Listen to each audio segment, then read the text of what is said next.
Do subscribe to Ekeeda channel and press bell icon to get updates about latest engineering, HSC and IIT JEE main and advanced videos. Hello students, let us solve next question number 22, NEET Physics paper 2015.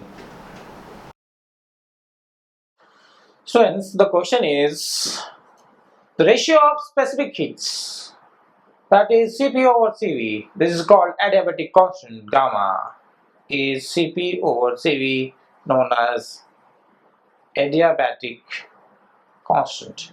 Adiabatic constant.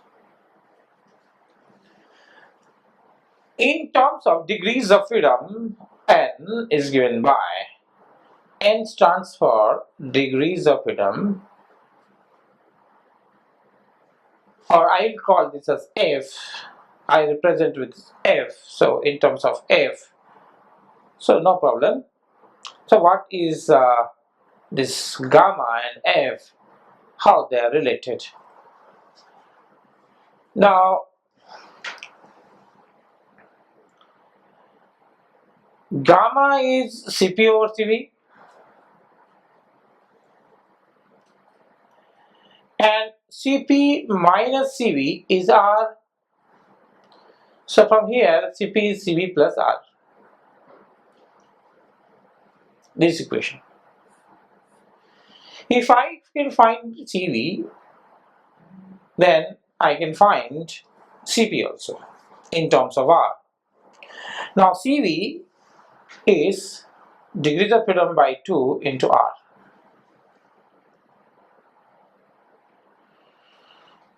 Okay, Cv is degrees of freedom by 2 into R, because if we'll explain that, first let me solve this.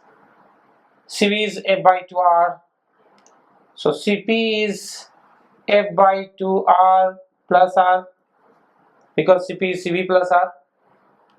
This equation I am using. Cv value is this one. This is becoming 3. This is f by 2R plus R, R being common. This is f by 2 plus 1.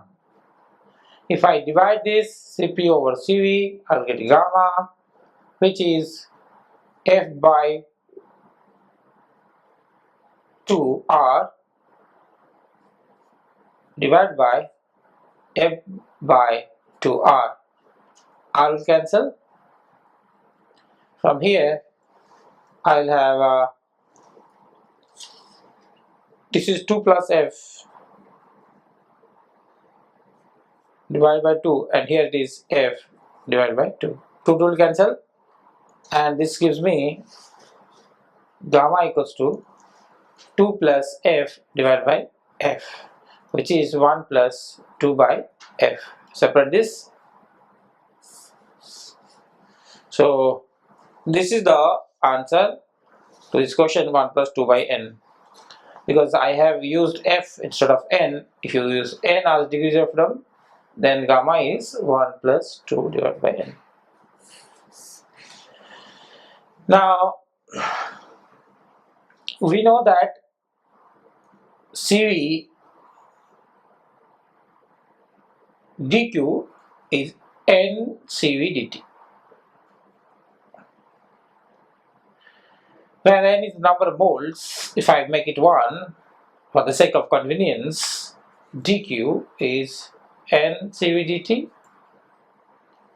and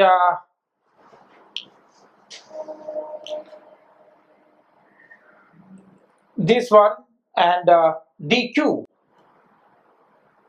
the amount of heat required, if I use in terms of degrees of freedom, then the kinetic energy, the average kinetic energy for each degree of freedom is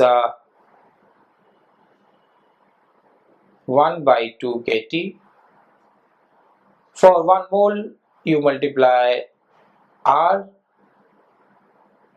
Na, Avogadro's number, so it becomes R. This is for 1 mole of gas, each degree of freedom. if I've got f degree of freedom, then f of this becomes r, so it is f by 2 rt, f by 2 rt. This is your energy associated with the gas for f degree of freedom. If there is n number of moles, then multiply n, but I am taking here 1. If I differentiate this equation, if you differentiate this equation, what I will get? U is f by 2 rt to n, if n is the number of moles. Here n is number of moles. If n is 1, then I write U is f by 2 rt. If I don't also write n equals 1, there is also no problem in the relations. If I differentiate this equation for t, then this is f by 2 r. This is nothing but Cv. So Cv becomes f by 2 r. And Cp is that one n is there. If I take number of moles n, then also the ratio will remain. The gamma from here, Cp equals to, as I told you, this formula is important, as I used here. This formula, Cv, I directly used here, f by 2r, but this is obtained like this. This formula you have to remember, and then you will get the answer. This is a direct formula based question. Everybody knows that gamma is 1 plus 2 by f. That formula if you remember, then you can just go and plot it and take the answer. Okay, thank you.